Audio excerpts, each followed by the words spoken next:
ঈদের ছুটি কাটিয়ে চট্টগ্রাম নগরীতে ফিরছে মানুষ।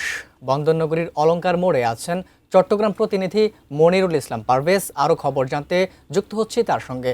পারভেজ, আপনি যেখানে আছেন সেখানে যাত্রী এবং যানবাহনের চাপ কেমন দেখছেন? এছাড়া ভোগান্তির কোনো খবর আপনার কাছে আছে কিনা জানাবেন।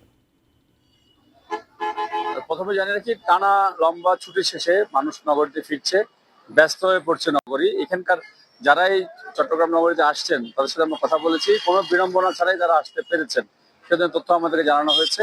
আর যেটা বলছি যে আগে কিছুদিন আগেও একটু ফাঁকা ফাঁকা ছিল নগরী, সেটি এখন আবার ভরতে শুরু করেছে। টানা ছুটি শেষে গতকাল যেহেতু অফিস খুলেছে, আজকে আমরা দেখেছি যে মানুষের ভিড় ভিড় আমরা বাড়তে শুরু করেছে। তো সব মিলে আসলে নগরীতে এখনকার যে অবস্থা, সেই যেহেতু অফিস খুলে গিয়েছে এবং মানুষের যে কোলাহল বা মানুষের যে ভিড় সেটি কিন্তু রয়েছে। আর এই যে আমি এখন যে জায়গায় রয়েছি, এখানে অনেকগুলো বাস কাউন্টার রয়েছে।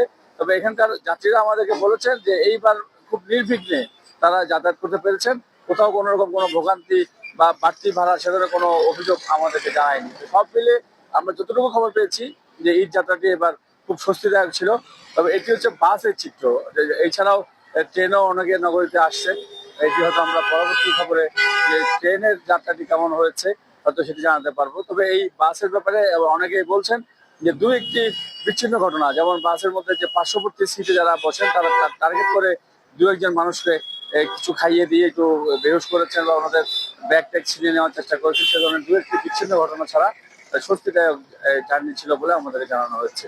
তো সব মিলে এখানকার যে প্রশাসন বা এখানকার যারা রয়েছেন অর্থাৎ যাত্রী, মালিক পক্ষ, সবার মধ্যে একটা স্বস্তির একটা তথ্য কিন্তু আমরা পেয়েছি। তো সব মিলে আসলে চট্টগ্রামের এখন যারা ফিরছে তারা বলছেন তারা খুব সুন্দরভাবে ঈদ করে আবার চট্টগ্রাম ফিরতে পেরেছেন, সে ধরনের তথ্যই আমাদেরকে জানানো হয়েছে।